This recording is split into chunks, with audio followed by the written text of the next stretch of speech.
Well, 17 News is your local election headquarters, and the battle over the proposed so-called California billionaires tax has taken an unexpected turn. After qualifying for the measure for the November ballot, organizers behind the proposal are now asking Governor Gavin Newsom to back a smaller wealth tax. In exchange, they'll say they'll take their larger tax initiative off the ballot.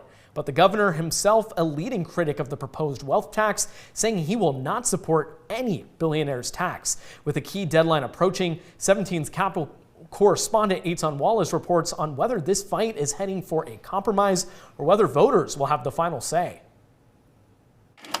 Will it or will it not appear on the November ballot? That's the big question about the California billionaire tax proposal. The initiative, which is organized by the SEIU United Healthcare Workers West Union, would impose a one-time 5% tax on the worldwide assets of California billionaires who've lived in the Golden State as of January 1st of this year.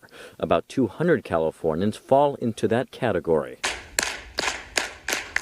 Backers of the measure and the California Secretary of State this week announced the initiative organizers collected enough signatures to qualify the proposal for the November ballot.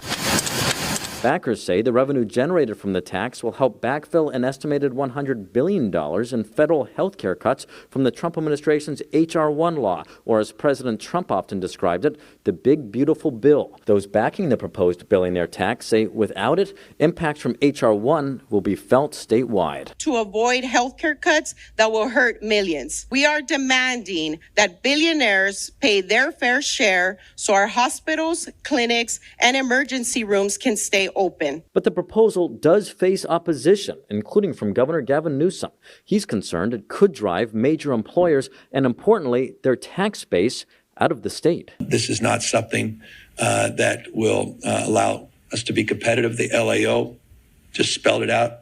Detail, it's going to cost hundreds of millions of dollars a year in reduced revenue to the state, which put enormous pressure on those same programs. Following pushback from Newsom, business groups, and some labor unions, including the California Teachers Association, organizers of the billionaires tax sent Newsom this letter proposing a deal. They say they'll take their proposed one-time 5% billionaire tax initiative off the ballot if Newsom agrees to sign a smaller one-time 2% tax on California billionaires into law.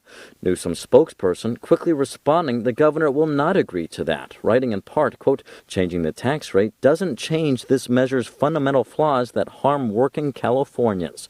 Organizers responded with their own statement, calling out the governor and arguing the revenue raised from the proposed billionaires tax will prevent cuts. There's less than a week to go. McGeorge School of Law adjunct professor Chris McKaylee says time is running out for organizers to strike a deal with the governor. The deadline to remove any measure from the November ballot is this Thursday, June 25th. At this stage, the governor has made clear that he's not interested in any sort of wealth tax, no matter what the percentage is. And ahead of the deadline, we'll closely follow what happens with this measure and more than a dozen other measures likely to qualify for the general election ballot. Election Day is November 3rd, 2026. At the state capitol, Eitan Wallace, 17 News.